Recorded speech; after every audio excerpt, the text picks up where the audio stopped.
Good evening, all. Ira Epstein of Linn Associates with your financial market wrap-up for this Monday, and we are at December 7th, 2020, and it's about 6:35 p.m. Central Time. Remember, Pearl Harbor Day, that's what this is. Boy, it seems a long time ago, doesn't it?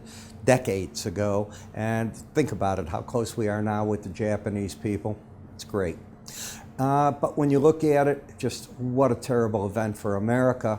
And don't forget it, we still have soldiers that are still alive. I respect them, of course, and honor them.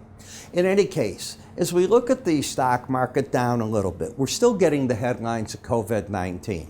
We're hearing tonight from the press that the president, and I'm talking President Trump, did not buy more of the vaccines when he could have, okay? But there were so many candidates, who knows what we were committing to. I'm not saying he's right or wrong, I'm just pointing it all out. Tomorrow, or the day after, the COVID shots in the UK begin. I know and I'm sure the world's going to look at how these people that get those shots respond to them. Do they have bad reaction? What goes on? Where is it? That's going to be looked at and looked at very hard, not just for the day they get the shot, but after that into the booster shot. I know boosters can be rough. My wife had her shingle booster. I don't want to tell you how sick she got, and that was this weekend. She went down for the count. So, and I did too when I had the booster shot. So they get rough. But as we look at the markets, you're seeing that the currency market's down a little bit. There's still no deal on Brexit. We've got to be watching that. We've got a bunch of central bank meetings this week. They come out. The European Central Bank is one, but there's other central banks. Chile today had one. They left their interest rate unchanged. Energy prices down a little bit. Bonds and notes have rallied back a fraction. If you're a Bitcoin trader, you've backed away from the $20,000 range. So as we take a look at the S&P, we're down 15 points at this point in time on a weekly basis. So we're into Tuesday session, Monday and Tuesday, down a little bit so far. As we take a look at the individual chart, you can see you made a higher high today than you did on Friday, closed lower, and now the market's trying to extend that break. We'll see if it can. What's the pattern of the chart? I hate that we had this big break right here. While I've got the arrows up, I'm telling you, I want a new chart pattern before I do anything in the S&P in terms of a recommendation on the long side. I need to get that done. When we take a look at the market, it's staying over the 18-week, which is over the 100, and which is over the 2. It's classic bullish setup. The resistance is right here. You've been running on it and not able to punch through it, so the market backs away. Nothing unusual about that. As long as the bullish embedded reading stays in place, breaks in this market, I contend they'll be bought. If you lose it, I look for the market to go back to that 18-day moving average of closes and try to regroup there. This is December 7th. I'm still looking for a Santa Claus rally. We'll see what happens. Remember, though, you had such a strong November that adding to that is not easy when you're making 10, or the market made 10 to 12% in many of the indices. As we go to the NASDAQ, you have the embedded reading. You know what that does to me? It tells me that on breaks, I expect the pros to be there with both hands buying the market until you lose the embedded reading. Now, why did the NASDAQ outperform the other indices today? And the reason, in my opinion, is COVID-19 headlines. It's just out of control. You, over the weekend, basically shut down Southern California with a shut-in. Chicago, other cities, we're all in big trouble. Hospitals are filling up. The rates are, at best, stabilizing, at best. And then we've got the doctors coming out and telling us, folks, this is not one of these plateaus where you're going to drop from it. It's a plateau where you're going to jump from it right away. And that's because of where we're at, how long it takes for the infection rates to move around. All that Thanksgiving traveled into us good. They're already telling you, be careful. Well, all that does is those stocks that made money, the iClouds, the Zooms and all, people that were saying, I'm going back to the office sooner rather than later, That's what I think happened. It doesn't mean I'm right. In the Dow, you got up to the upper Bollinger Band. I'm looking for a correction. Are we embedding? Well, tonight both numbers are over 80, but you can't count tonight. You don't know how the day's going to finish, so you got to go back to Monday. And Monday, let's see if I can get this to do that for me. Come on now. It should. There we go. Monday, the market had both numbers over 80 on Friday.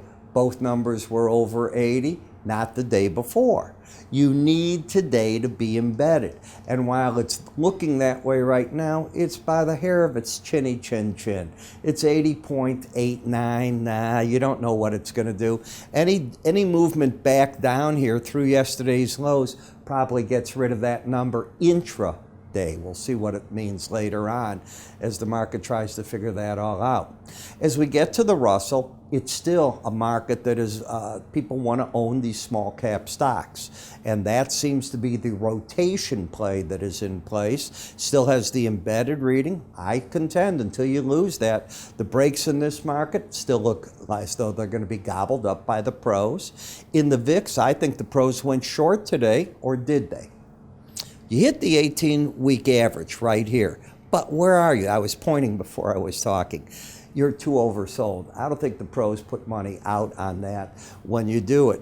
What were we looking for? Do you remember what I said? Here was your embedded reading. If you lose it, which you hadn't done, and this was Wednesday, but you did on this day. I thought prices, and this was Thursday, I thought prices were going to go back to that 18-day average and figure out from there what they want to do. We went down on Friday, as you can see, and then we came right back up today. So market's doing very much what I thought it might do.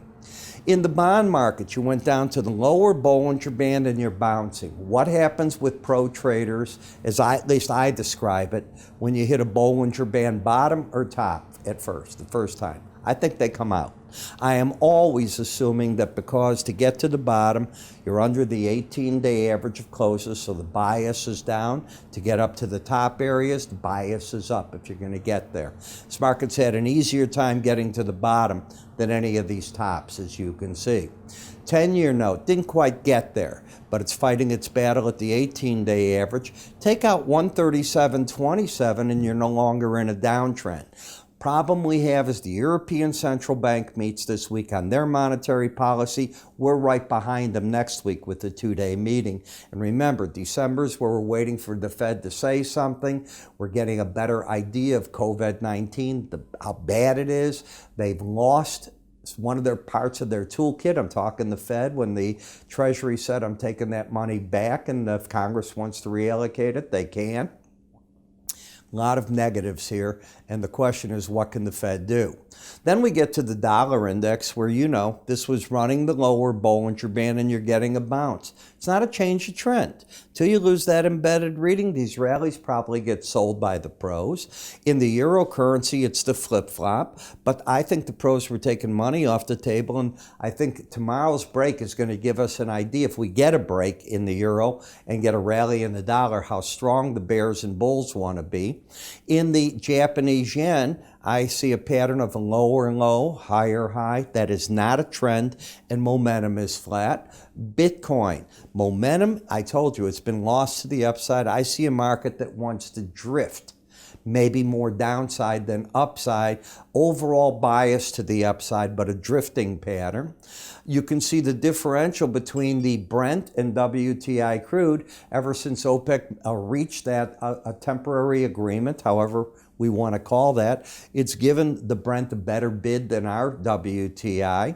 You can see you still have the embedded reading, so the pros, in my opinion, will buy until that's lost. When lost, I look for the 18-day average to be hit. In the WTI, still an embedded reading. I've given you, my readers tonight will see the results of the estimates for the week. We'll see what that comes in on EIA and API numbers. Heating oil market, well, we need cold weather. Now, Chicago, just as an example, we're going to be in the 50s this week, which is warm. We're going to get our first possible snow that might be measurable on Saturday night into Sunday, but I'm not seeing that cold weather in the forecast, and that's what's breaking natural gas. You don't have that cold weather. It's not as though it's at 20 degrees and staying that way outside and you got to heat your home and you're using more gas. Every time you get up to 50, that's not 20. It's a lot easier to keep the house at 65 from 20 outside than it is from 20 outside and bring it up to that temperature. So that's what natural gas has been fighting. Now remember, I told you we have our special. And our special has to do with what I'm offering for my 1-year video research. Any of my video research products. I have 3. The morning subscriber video, the full research, and the Spider ETF. Traders, if you take a 1-year subscription, I'm throwing in, and you can take this course when you want, my futures charting course, $199.95. Buy it on the website, that's what you'll pay. For example, if you take the morning futures video, $156 for the year. I think it's $159 for the ETF in the afternoon. Not much money difference between these two, and you get the charting course.